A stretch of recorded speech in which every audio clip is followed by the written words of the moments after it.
Hey guys, Recruit Motorcycles here with a review of the Dainese D1 racing jacket. This is a perforated version, which is perfect for spring and also summer and fall weather. During the summer, it'll probably get hot just because of the fact that it's all black leather, especially this model. It does come in a white, black, and red, which looks fantastic if you have a bike that'll match or gear that'll match as well.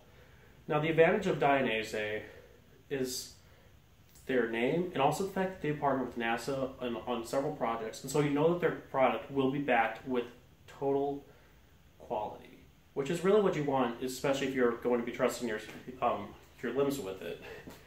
So to start off with the perforation, the entire jacket is perforated on the arms and chest, and there's also airflow coming up underneath your armpits, which is very pleasant, especially if you sweat a lot. And the bike is very, very comfortable. How good is airflow though? The best comparison I can give you guys is compared to my Cortec GX Sport 3 jacket, which is a textile jacket with with no perforation and only a couple vents. This jacket actually feels lighter on my bike, even though the Cortec jacket is actually lighter, even with the liner in. That's how good the airflow is, because I was cruising around town at only about 30-35 miles an hour, and I was getting loads of airflow. And while it was a day that normally my hair would have been sweating, the airflow was so good that I was hardly even sweating when I got back home after about an hour ride, which is really quite impressive if you think about it, especially if you've gone on a ride with me before I had this jacket. So onto the armor, which is really, for most people, it's going to be what they care about, especially if you're going to be taking this onto the track. This jacket has armor that runs all the way from here down to almost your wrist level. The reason it doesn't go down to the wrist level is because in case you have gauntlet gloves and you don't want to be getting, that can be a pain to put the gloves on. And then the full leather, and then also you get the stereotypical Dainese aluminum shoulder pads, which are absolutely fantastic. And the only bad thing though about this jacket is on back, there is no back protector. You have to buy that aftermarket, which is how it is with most jackets, so I don't know how much of a downside that really is, but this doesn't even come with as much as a foam pad compared to my Cortec GX Sport 3, but granted that was a textile jacket and it wears down a lot quicker. Now, with most cowhide jackets, and I believe that this is also the case with this one, this jacket will be fine for you for up to a 7-second slide before you're starting to get into very risky territory and risk the jacket getting torn on you. Granted, most crashes you aren't going to be sliding for 7 seconds. Most of the times you're only going to be going for 3 or 4 seconds. So you're pretty safe with that. Now, what about cargo capacity? Actually, I'm not going to undo my jacket in case there's any Bears fans and also copyright issues. There's 2 pockets right here that they're not the best. So I'd recommend, if you're going to be carrying like a cell phone or wallet on you, put it in the back of your bike, or if your phone will fit, just go ahead and slide in this pocket right here, which is actually relatively sizable. You can see I'm able to fit my entire fist in there, which is roughly the same volume size as my phone. So, and also, it'll fit your wallet no problem, so you can carry it on if you want. Now, the zippers on this jacket, they actually do feel quite good, especially after you get them broken in. Now, the one bad part though about the zippers, the zipper pockets, is how far up it goes, and you almost have to use your right arm to unzip the top half of the pocket, and then use your other arm to unzip the bottom part. So, how does it feel on the bike?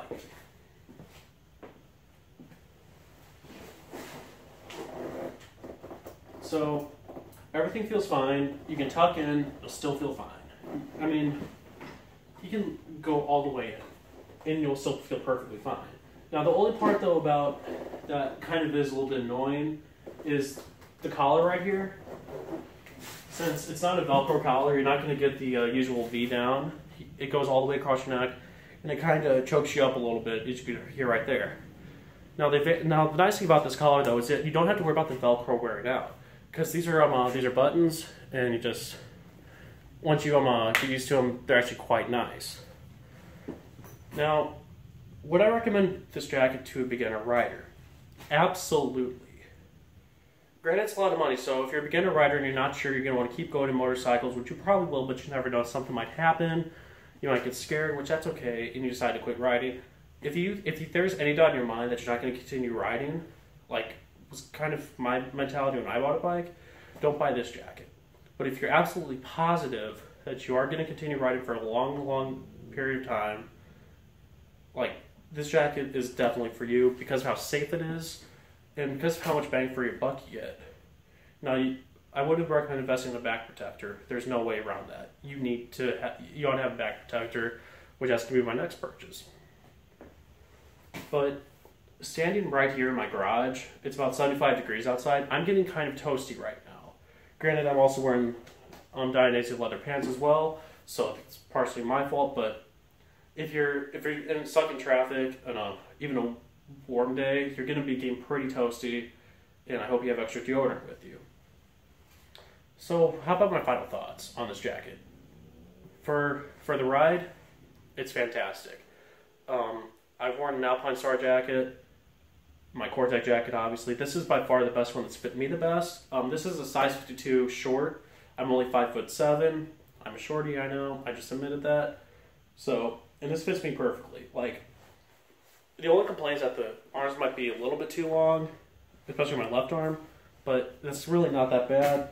But up and down, it's perfect. And also, one last advantage of the Dainese jacket is that it will attach with any Dainese pant. Unlike with Cortec, for example, where the GP jacket will only attach like the Apex pair of pants, Dainese has uniform attachment. So no matter what jacket you buy, if you buy a pair of leather pants, it will match with those. So perfect ride conditions with this jacket. Airflow, I'm going to give a 9 out of 10, mainly because how hot this can get whenever you're in a standstill, which granted, it's my fault. You really can't blame the jacket for that. Now, there are no vents on here because your perforation is your vent. Now, the one bad thing that I will say about this jacket, if you go with the all black version like I have right here, on back, you only have a couple reflective stripes. Other than that, there's no color. And as you can see, whenever you're on the bike, you're not going to be able to see the white on your arms either. So visibility leaves a little something to be desired.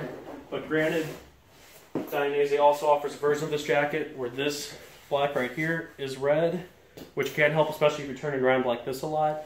And they also have an all white, black, and red version, which looks fantastic if that's what you're looking for. Granted, I have an all black bike, as you can see. So personally, I went with the all black jacket. So overall, I'm going to give this jacket a 9 out of 10. The main downside, though, being the cost, and also the fact that the zippers kind of feel a little bit cheesy, and the pockets could be a little bit better designed for ergonomics. Anyways, guys, if you're an experienced rider or looking to upgrade your jacket, I highly recommend the Dainese D1 racing jacket, especially the perforated version if you're anywhere south of Chicago. Anyways, guys, take care, stay safe out there, and as always, ride safe.